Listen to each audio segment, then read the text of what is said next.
एक गांव में एक बड़े ही खूंखार दानव ने अपना आतंक फैला रखा था। वो रात में जब चाहे गांव में घुस जाता था और इंसानों को अपना शिकार बना लेता था। उसकी इस खौफनाक हरकत से गांव का हर इंसान बहुत डरता था। इसलिए उसके आतंक से छुटकारा पाने के लिए सारे गांव वाले इकट्ठे हुए। काफी देर तक बातचीत करने के बाद भी गांव वालों के पास कोई समाधान नहीं निकलता। उस विशाल दानव से लड़ने के लिए कोई भी सामने नहीं आ रहा था। दानव के सिर्फ नाम से ही गांव वालों के बीच दहशत फैल जाती थी, इसलिए उससे टकराने की हिम्मत कोई भी जुटा नहीं पा रहा था। बिना किसी समाधान के ही सारे गांव वाले अपने अपने घर निकल जाते हैं।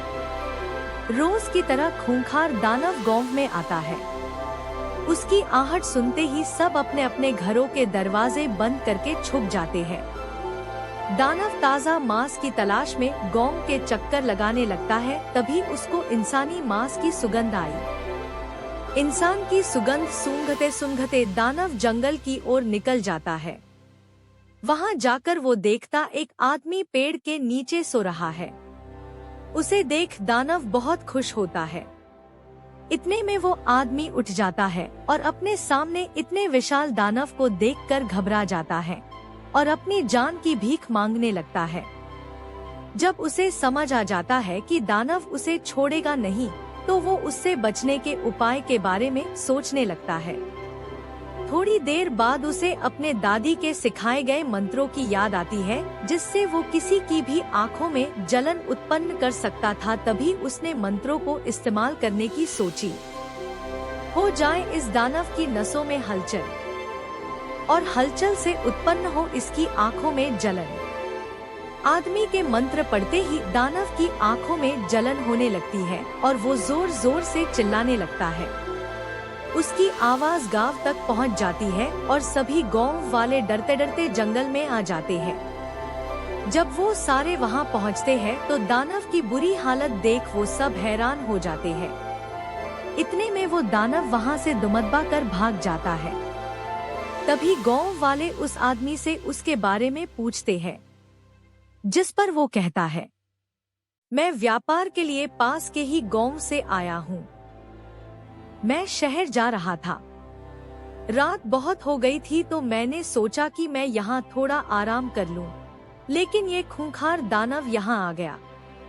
ये सुनाने के बाद गांव वालों ने उसे दानव को अकेले ही धूल चटाने का राज पूछा, जिस पर उसने बोला, आदमी बताता है, मेरी दादी एक तांत्रिक है। उन्होंने मुझे अपनी सुरक्षा करने के लिए छोटे मोटे मंत्र सिखाए हुए हैं। उसकी की बदौलत आज मैं जिंदा हूँ। ये सब सुन गांव वालों ने उस आदमी से उनकी मदद करने की, जिस पर उस आदमी ने उन सब की मदद के लिए अपनी दादी को बुलाने का वादा किया। आदमी की बात सुनकर सभी गांव वाले बहुत ही खुश हुए। अगले ही दिन वो आदमी अपनी दादी को गांव में ले आता है। गांव वालों सारी बातें सुन दादी ने बोला, दादी कहती है, आप सबको आज रात को मिलकर एक बड़ा यज्ञ करना पड़ेगा। उस यज्ञ को करने पर उस दानव की ताकतें कम हो जाएंगी। उसके बाद मैं सब संभाल लूंगी। दादी की बात मानकर सब रात में यज्ञ करने की तैयारी शुरू कर देते हैं। रात होते ही खूंखार दानव बदला लेने के लिए फिर से गांव में आता है। सबको एक साथ देख वो बहुत खुश होता है और सोचता है कि आज इन सब का काम तमाम करूंगा। दानव को देखकर सभी डर जाते हैं, लेकिन वो अपनी पूजा बंद नहीं करते और यज्ञ करते रहे हैं। खूंखार दानव हंसता हुआ कहता है, हाँ हाँ हाँ, क्या बात है, आज तुम लोगों को मुझसे डर नहीं लग रहा है। है, कोई नहीं, जब मैं एक एक करके तुम लोगों को खाना शुरू करूंगा तब तुम लोगों को पता चलेगा। लेकिन जैसे ही दानव उनके पास जाता है तो उसकी शक्तियाँ कमजोर पड़ने लगती है, जिस वजह से उसका शरीर हिल भी नहीं पाता और वही गिर जाता है।